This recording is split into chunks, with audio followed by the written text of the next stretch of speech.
welcome back to Our Home Libraries. For today's episode, we're going to be discussing Shadow and Bone by Leigh Bardugo, who is a pretty hyped up author on social media. If you're into any of the young adult realm, that's where she centers all of her stuff. She's written 3 books in this series. Actually, though, it's also a duology, which Carrie taught me that word, because there's 2 different series that are then part of the same universe. She calls it the Grishaverse. Mm-hmm. The other part is called Six of Crows. And then there's, so it's 3? Well, they kind of all take place in the same universe, but I don't know if the King of Scars series plays into the same conflict. But we know that Shadow and Bone and Six of Crows do take place in basically the same city, so... Right. And along the same timeline. Mm-hmm. And if anyone has watched the Netflix series, they actually merge both of those into the one series. Right. But we're starting with kind of the first one, the one that's called Shadow and Bone, which has its namesake on Netflix for the series title. And the second season should be coming out this year for Netflix, which should be fun. We'll see. And again, we're going to be ruining this for you. So if you haven't read the book or watched the show, in a little bit you're going to want to pause because we're going to delve deep into some discussions. And once you have given it a listen, please come on back, interact with us on our Instagram, our Facebook, our YouTube channel, and just let us know your thoughts. Again, it's Our Home Libraries, plural, because it's the 2 of us. We have so many social medias now that we have to plug at the beginning of the episode. That's a lot of fun. We're everywhere. For those of you who are watching and wondering why I look like a fool, I start back at work tomorrow. It's the first day of spring semester, and I'm trying to save myself 20 minutes in the morning, so hence this little contraption that I have in my hair. If you're listening and can't see it, it's like the U-shaped thing. It's pretty popular on TikTok. If you watch TikTok at all, you wrap your hair around it and wake up with curls. I've used it a couple times. It's pretty good. Anyway, I think it's adorable. Even right now. He said I look like, Bradley said I look like Little Bo Peep. Yes, adorable. So Shadow and Bone is about a girl named Alina Starkov who always thought that she was basically less than an ordinary girl. She was a map maker in the Second Army and was one of many that were chosen to cross through the Fold, which is this barrier between East and West Ravka. It's pretty dark, filled with these creepy flying monsters that they call Volcra. And of course, during the crossing, they are attacked by the Volcra. She's so desperate to try to save her best friend that she unleashes this power that she didn't know that she had. And they kind of describe it as the light of the sun. The Volcra can't withstand it. They kind of run away from it. And every person is tested for magical powers as a child, but she apparently was able to withstand the testing, I guess. Somehow. Yeah. Mm-hmm.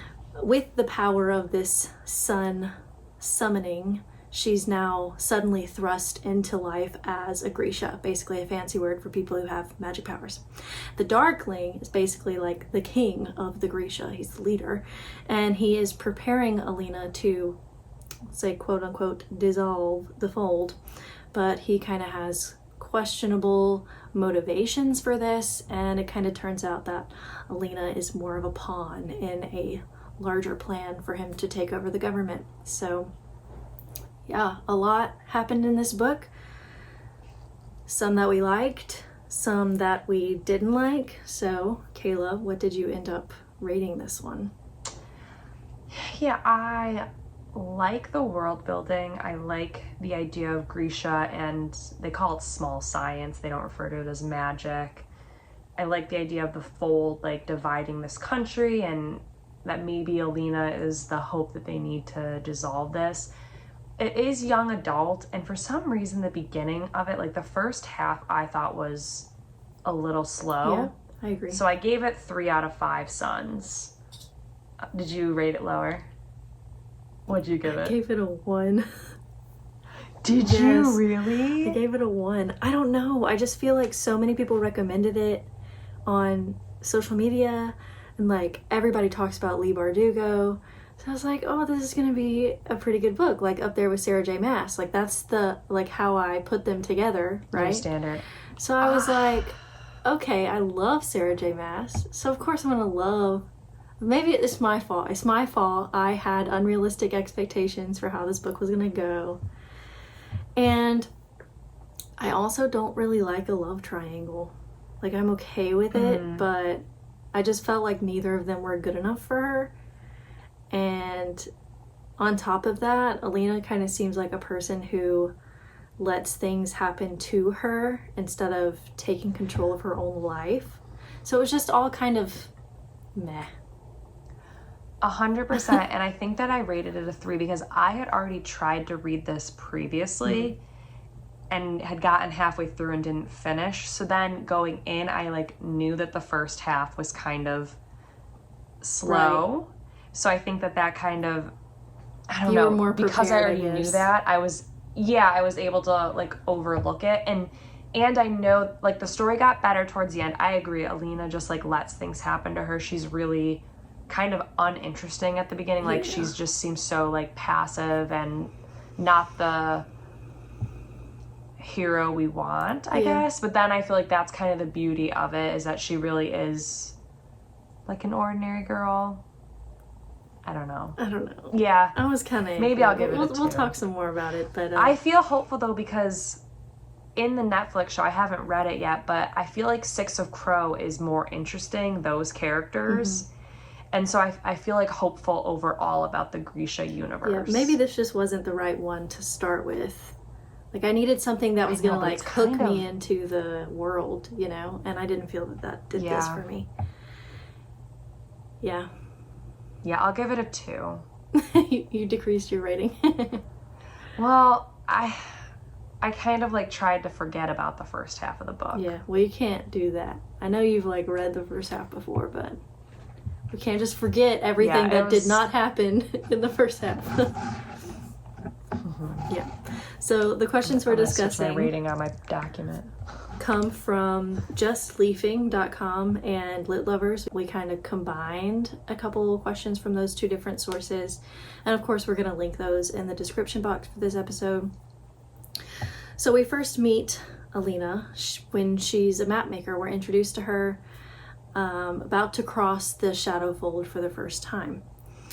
If you lived in this fantasy world, what role do you think you would like to play? Would you be the soldier? Would you kind of try to live really far away? Would you want to be Grisha? What would you do? Yeah. I mean, I'd probably want to be Grisha, but I feel like I'm like ordinary. I think I would live very far away from the fold and like pretend that it doesn't exist. Yeah. I think if you put yourself in the context of this world and think about how the people living here, they've only ever known war, right? That's kind of implied because we get glimpses of Alina and Mal as children. Yeah, but having lived my life, I would not want to be involved. Right, that's how I base, like, me currently. And I know I wouldn't be good in the army. Well, because I don't like people telling me what to do. Like, I have an issue. You would have to be one of the people who are in charge. Yeah, I don't want to be in charge of anyone, though, either. Well, the people who are in charge in the military take care of myself. Are also in less danger, generally, so... Yeah, but it takes time to get higher up, so I don't know. And or skill. Mm-hmm. Yeah. There was a time in my life when I considered joining the military, but, you know. Did you really? I didn't know that. When I was younger. But, yeah, I have a disease that kind of prevents me from doing that, so they won't take me even if I wanted to join. I think that, Revco would, because they've been at war for so long. They'll take anybody. Everybody. They would give me some, like, obscure job that didn't require any travel. Right. I would be the history reader. Like, I would just sit there and read the history books. Recount the history. Yeah. Everybody would come to me and be like, what did we do during this war? or during this battle. Like, I have no idea. And I would be like, I will look into the books for you. I will be the historical researcher. The historian. That's the only way I'd be involved in this war. If I can sit in a cozy room and just read. And I'll be the person that, like, schleps your books everywhere. Okay, perfect. Love it. So we already kind of mentioned the Grisha are the ones that have these powers. They use small science, and they are mistreated in this story. What do you think it is about them that makes people treat them poorly, even though that they are really important in this fight against the Shadowfold? Well, I mean, having power is power. And when the king of the country does not have power, then it's like,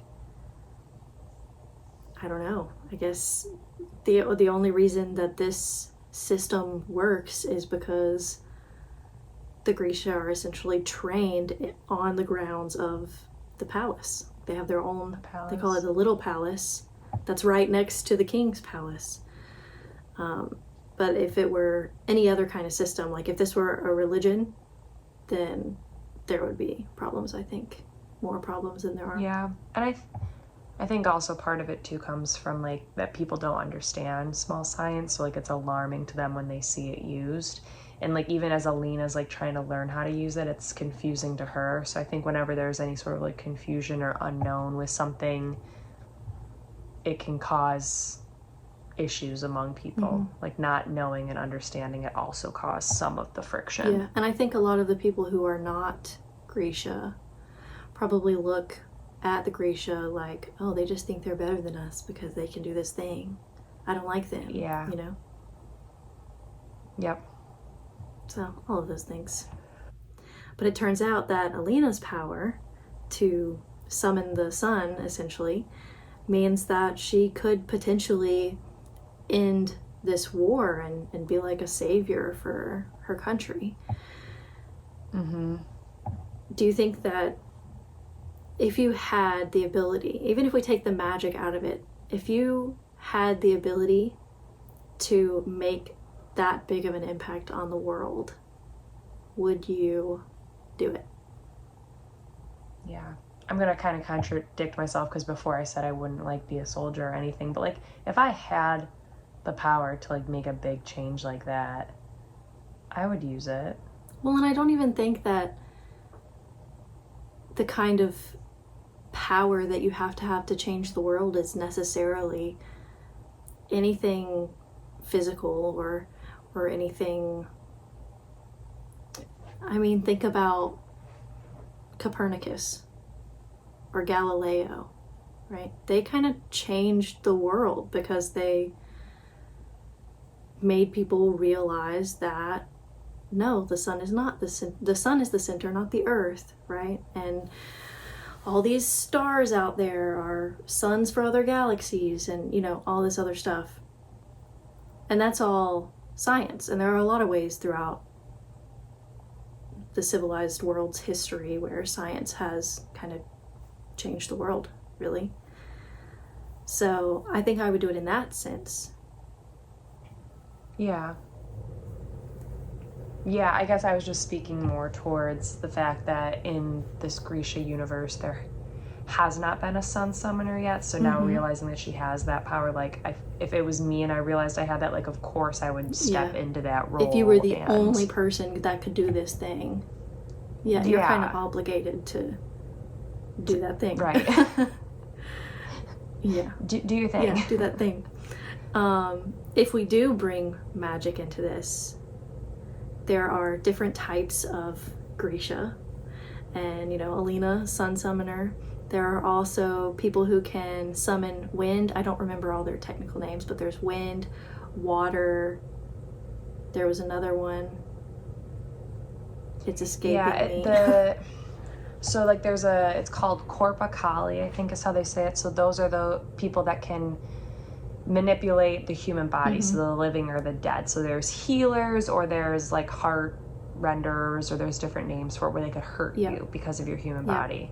Then they have the erythrocali, so like earth, so like people that manipulate natural elements, so the wind, the stone, sand, like anything around you that's on the earth they manipulate. And then there's the fabricators who manipulate material like steel, glass, chemicals. So those are the people that are then like making weapons potentially, or armor, or things like that. So those are kind of the three big overarching names that they used for the Grisha. So which of those do you think you would want to belong to if you could? I think it'd be cool to be a Korpakali, even though like they have the like kind of the more dangerous side, but I think like being a healer would be very cool. Yeah. But then also it'd be cool to like, if you were in grave danger, just snap your finger and snap someone's spine. Yeah, that's violent.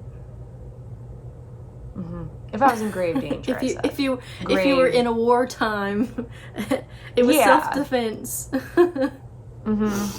If someone was coming to hurt all the people I love, I would use those powers to protect people. I think I wouldn't just do it just on a whim. I would either have to be a healer or a fabricator. I like the idea of inventing I said the things. fabricator would be cool too. Yeah. Plus, that kind of goes back to my whole thing about I'll just sit in a room, do my own thing, but still help. But just do my own thing. Yeah. And I feel like that's like the fabricators are kind of like sequestered in this own area, like just creating not new, but using the materials that are out there and making better weapons or better tools. And it's pretty cool. For sure.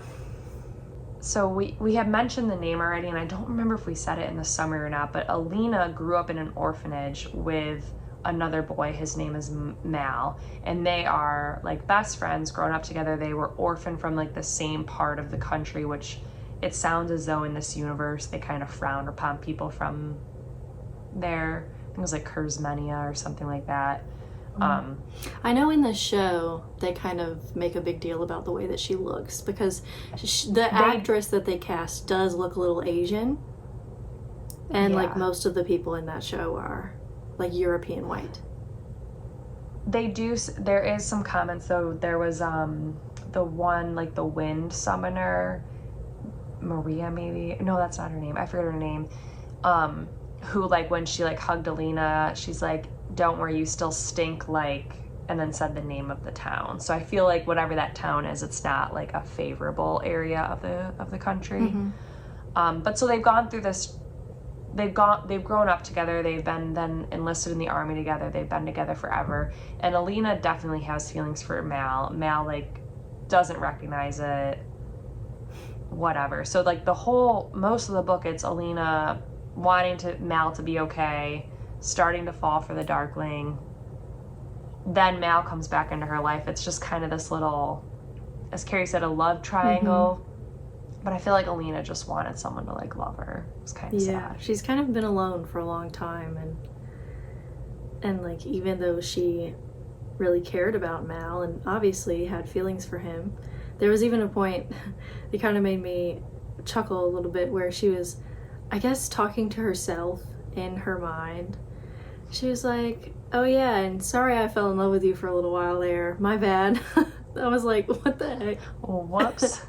Can we just be friends now? Can we just be back together again? Like, I was like, okay, Alina, how about you just live your life? Anyway, yeah, she's kind of always been an outsider. And Mal seems to be generally accepted and I would even say embraced by other people.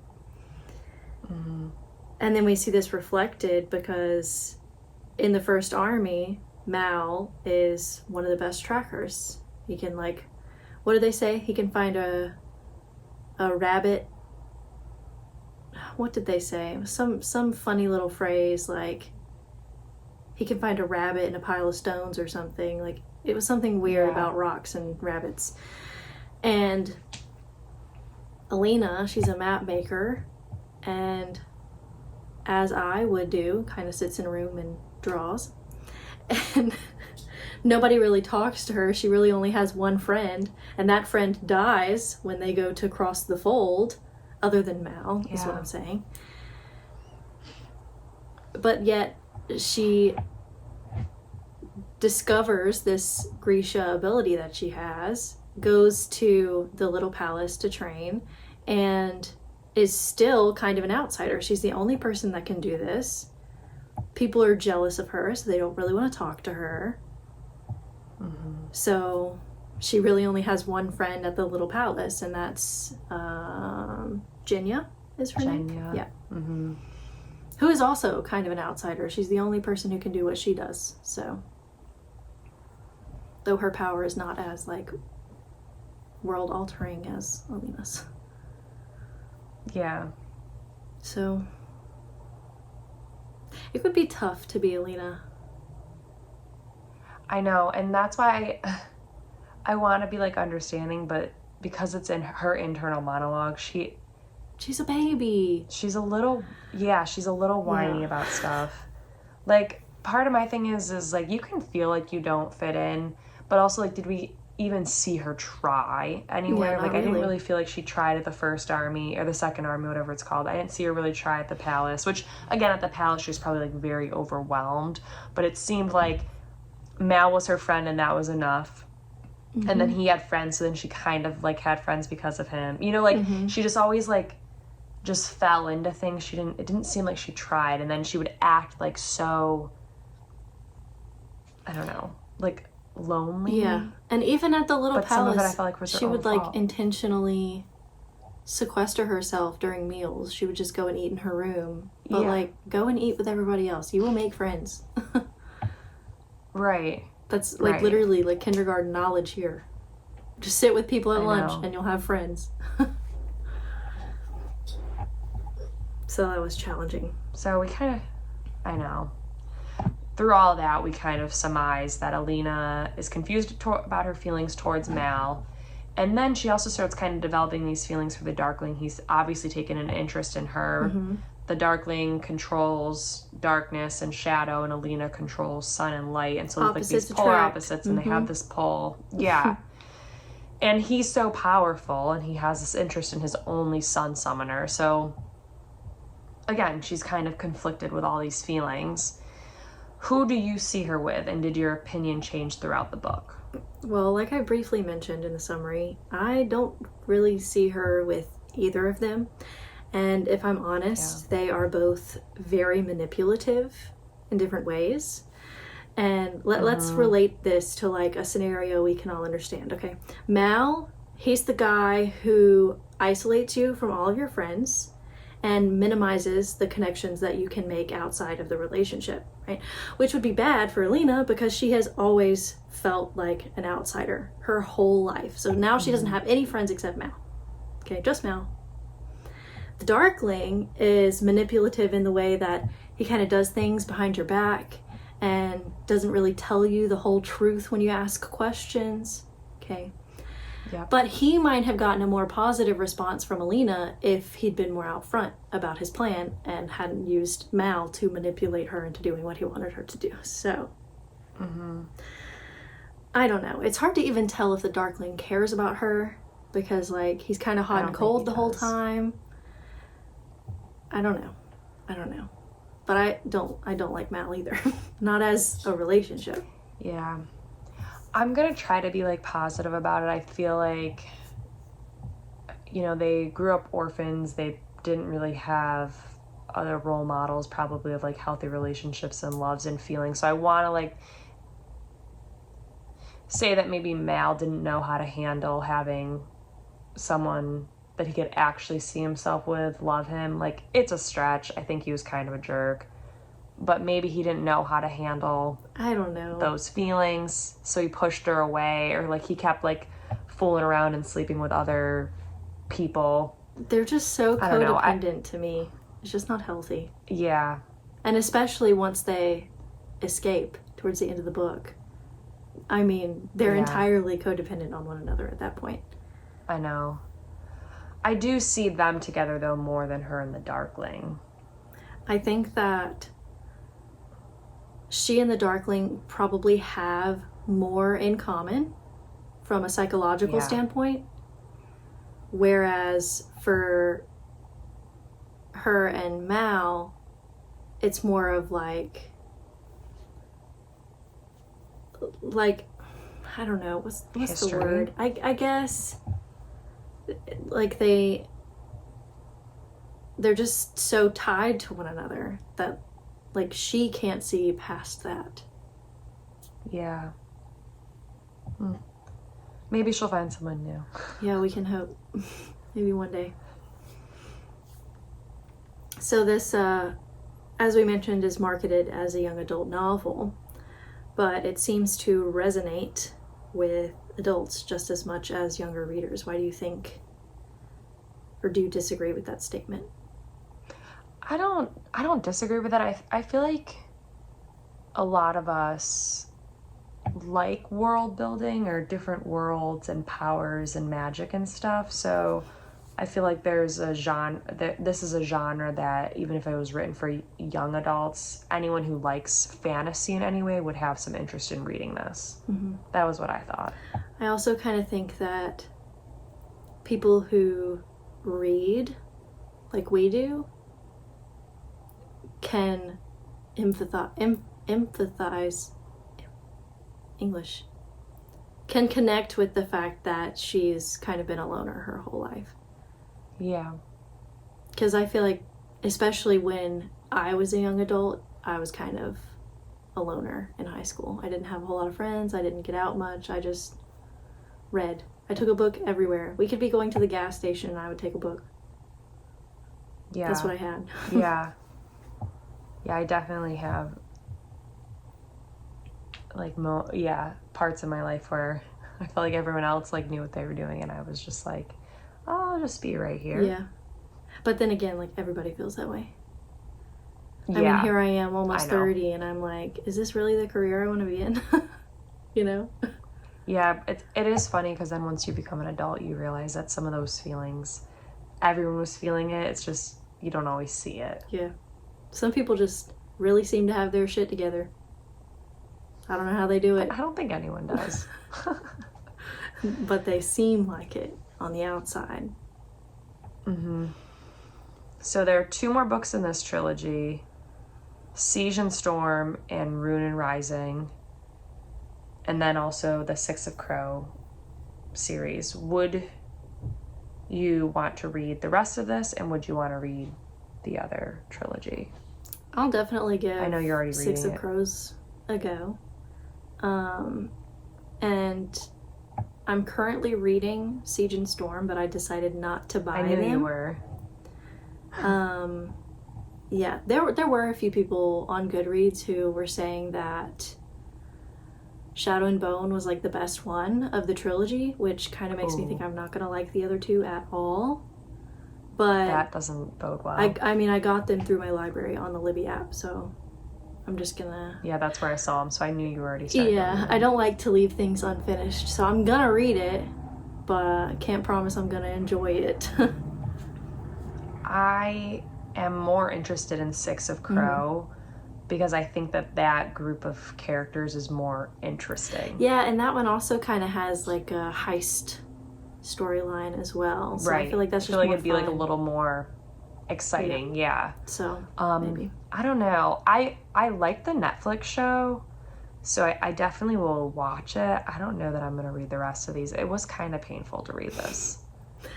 I don't know why I gave it a 3 initially. Because now that we've talked about it, you're over here like, yeah, this book was not great. Yeah. I think I was like looking back at it with like rose-colored glasses. It's just, normally I don't mind young adult, but this one just... It fell a little flat. And I guess maybe, yeah, and maybe you're right. Maybe I also don't really like any sort of like love triangle. So like that wasn't interesting to me. Yeah. That wasn't like, I would have rather her never been interested in Mal, develop feelings for the Darkling, and then realize that he's a scumbag, and then somehow her and Mal realize like, oh wait, maybe we should be together, or like something like that. Like not her feelings being conflicted. I just didn't find it interesting. Well, and I will say I've only read about 2 or 3 chapters in Siege and Storm, and of course the Darkling was able to capture them again. And she's already kind of saying things like when she's around the Darkling, like, I just feel our connection again. And I'm over here like, girl, make up your mind. It's not that difficult. I don't know, maybe I'm going to be hopeful for the book. Maybe it ends up having to do with something about like their polar opposite powers, like they're two sides of the same coin or like something. I don't know. That could be an interesting twist. And that's really why I think that of the two choices, Would be the Darkling is probably a better fit for her long term, just because he gets her. Even though he's a dumbass and manipulates her into getting what he wants. I mean, he could just like grow up a little bit. He could be hundreds of years old, but he could grow up a little bit, you know? He needs a few more years on those hundreds of years. The conversation, you know, have a conversation with her, tell her why you want to do this, and then maybe she'll be like, okay, I'll help. Don't just leave people in the dark. Well, I think I'm going to leave it up to you. If you read the rest of the trilogy, you can let me know. I might just leave it to Netflix. Yeah, I'll update. Yeah, I did like the show. I like the Netflix show. But of course, we don't really get her in And again, I think it's because it merged those two. Yeah, I think it's because they merged Shadow and Bone and Six of Crow, because I feel like Shadow and Bone on its, like, that book could have been half its length. Like, to accomplish the same amount of stuff. So it was okay. Watch the show. Yeah, the show is better. This is weird. This is so weird to me, because this is now like the third thing where I have liked the show better than the source material. Yeah, I mean, they do usually say the books are better. The Haunting of Hill House, Bridgerton, but and I think this. that Haunting of Hill House, if we had read that, is totally different. Like 10 years ago, we probably would have been okay with the book. But it's the fact that the show is just so much more suspenseful. And when you think of horror, like, suspense is one of the big things that you think about, and the book just didn't have any of it. Didn't have it. Yeah. And I guess so, if we view Hill House as like, it was like a spin-off, like it just kind of took the bare bones of that book and then made its own thing. They're not the same. No, not so that one is a different thing. Yeah. They just are both based on a house. Yeah. But anyway, next time we're going to be starting our Mystery March event, beginning with the first book that we're reading for the podcast, which is Last Seen Alone by Laura Griffin. If you're interested in our Mystery March event, I did film a little bit of a video on YouTube that was posted mid-January. So go check that out. I talk a little bit more about that there. But yeah, we're just going to do some fun stuff on Instagram, YouTube. We'll see. But anyway, I know next to nothing about Last Seen Alone. I know it's a mystery, and that's about all I know. I think it's gonna be good. It's I think Laura Griffin is pretty popular. It was recommended to me by one of the employees at Barnes & Noble, and it is like a mass-produced paperback, so I feel like it's pretty readily available. So go grab it. Yeah, usually it. I think it'll be like a fun mass-produced ones are a little cheaper too, so yeah, that's always nice. Seems like the main characters are a detective and a lawyer. And I have a feeling that they're going to end up hooking up, because it's just going that way. In the first, I've read like 3 chapters of that too, and it's kind of already leaning toward that. So I think though, I believe that that's Laura Griffin's, like, that's her thing. Like, she does like romance, but also mysteries, plus like a mystery or like a detective thing. Yeah, that's like kind of her genre. I see. Well, yeah, let's see how it goes. So it's got romance for yours truly. Yes, mystery for me. And you like a little romance, and then thriller mystery for Carrie. Perfect. And be sure to check out our Facebook and YouTube channel and Instagram for extra content. And that's pretty much all we have for you today. If you enjoyed the conversation, listen to some more.